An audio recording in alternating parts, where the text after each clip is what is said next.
What's going on, everybody? Welcome to Brutal Planet Comics. I'm your host, Trey the Brute Daniels. Oh, the lolly. Happy Wednesday to you all. It's time to check out episode 3 of The Mandalorian Season 3. And as always, we're going to keep the same old format. We're going to give the good bits up and the bad bits of down. Let's up these downs. So we kick things off back in the mines of Mandalore, right where we left off from episode 2. I really like this little back and forth. Because Bo-Katan can't believe what she saw. She asked Din Djarin, like, hey, did you see anything down there? But of course, he was nearly drowning. He didn't see anything. But all he's worried about is being redeemed. And Bo-Katan is still stunned by seeing the Mythosaur. So as they leave, they are pursued by TIE interceptors. Now, as a ship's nerd, I love the interceptors.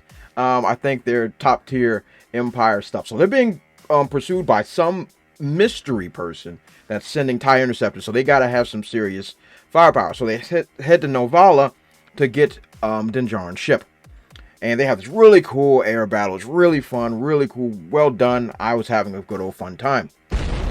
Then TIE bombers show up and destroy Bo-Katan's castle. Oh, Delali, she's pissed. She's pursuing them, but now even more interceptors are showing up, just fleets of ships, and they've got to make an escape. So Din Djarin and Bo-Katan, they zoom off into hyperspace, and I'm excited. I'm fired up. I like where this is going. Once again, this adds a wrinkle to Bo-Katan's story. I'm invested. Go ahead and give that an up. Now, does anybody remember Dr. Pershing? Who? Yeah, me neither. He was inconsequential in season 1, just had a couple of scenes here and there, try to protect Goku.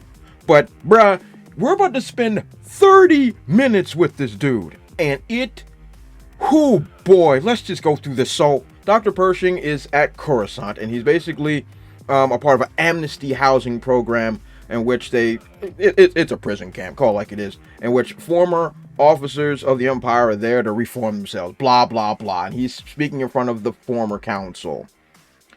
Now, there is this scene that I do like to see with these folks being pompous, like, oh, I would never been part of the Empire. So, like, to show that the New Republic is full of the same pompous jerks that ran the old regime. So, that's cool to see that like, everybody's corrupt. So, that's nice. So, we get to the prison camp, call like it is. And Dr. Pershing meets his prison inmates, call like it is. They all have to wear uniforms. They're in prison. They're in a ghetto. And they bond over white drink. And then you see the one in the bottom right-hand corner there. That one's Elia Kane, who is so obviously a bad guy. Everyone knows it except Dr. Pershing. So, Dr. Pershing mentions while he's sitting there camaraderie, says that he misses these yellow cookies that they used to eat on the Empire, and then somebody leaves it at his door. Gee, wonder who that is.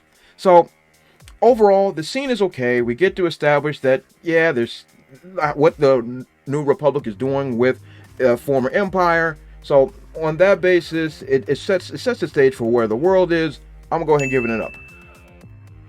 Then things get mundane. So we follow Dr. Pershing. We see how inhuman the conditions are. They even call him L-52. They don't call him by his name. He does a mundane job destroying records. And he is always thinking about all the good things he could have done to help the New Republic, because he used to be in cloning. And he talked about like organ creation and all the other stuff. All the stuff he wants to do to help. But he's doing menial jobs that got nothing to do with what his skill set. He talks to Elia, who once again is a bad guy, and starts talking about, oh, you know how I got those cookies and whatever, or like we can get whatever stuff you need to help you do cloning. And like it's a lot, and we spend a lot of time for no reason. They're eating popsicles, walking around, like needless development. I mean, I won't even call it development, just needless dialogue, just spewing around.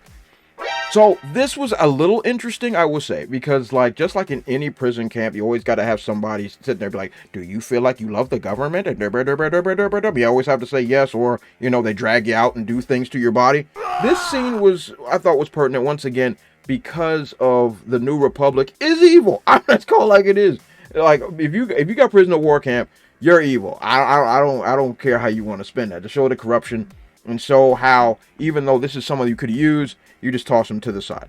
So, you know. So he goes to obvious bad guy and says, hey, I want to go and steal some stuff to do some science stuff. And she's like, yeah. So this scene, and all this scene covered about 15 to 20 minutes.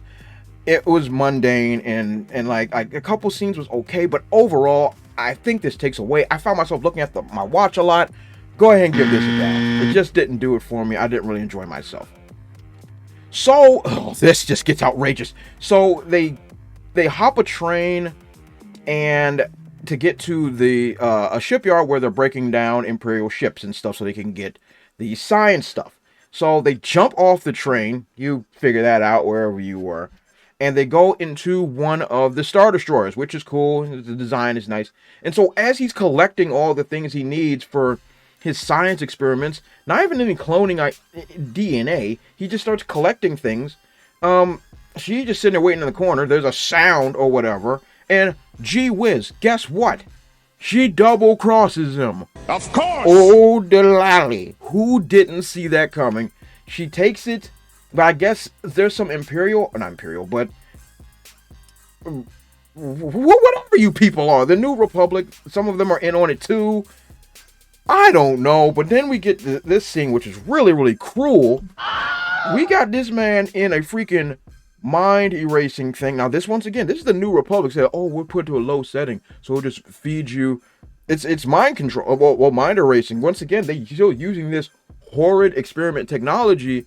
But like, we're using it for good reasons, but of course, Elia gets in there and she turns up the maximum and erases his brain. So literally everything we just went through with Dr. Pershing is moot. We don't know who these people are that I guess tricked him or whatever.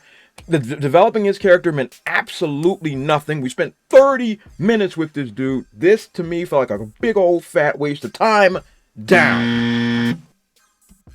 Then we get back to the good stuff. So, Din Djarin and Bo-Katan, they go back to the hideout for the watch. It's like, hey, I've been redeemed. Hook a brother up. So he presents the waters, the sacred waters of Mandalore to the armorer, and she tested, and she's like, yep, you've been there. You are redeemed. But ironically enough, Bo-Katan also bathed in the waters. So by creed, she is now part of them. So that's pretty cool. It's like a good little back and forth, a little swing, a little razzle dazzle. Now she's literally a part of the creed, incidentally, and now we got ourselves a story. I like this. I wanted more of this throughout the episode. This was great. I enjoyed all of this. Go ahead and give it up. So overall, what I think about episode 3, I was bored for most of it.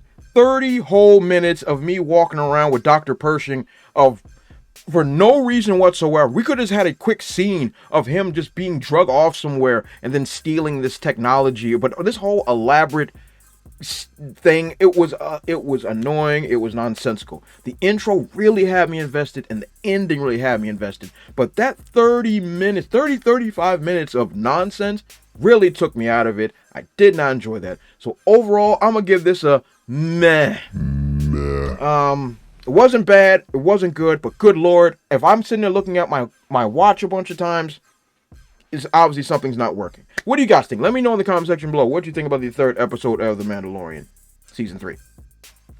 And that's all we got for today. Follow me on those dope social media platforms you see over there. And don't forget to do all those great YouTube things like, comment, subscribe, and share the video. As always, you guys have been awesome, and I'll catch you all next time.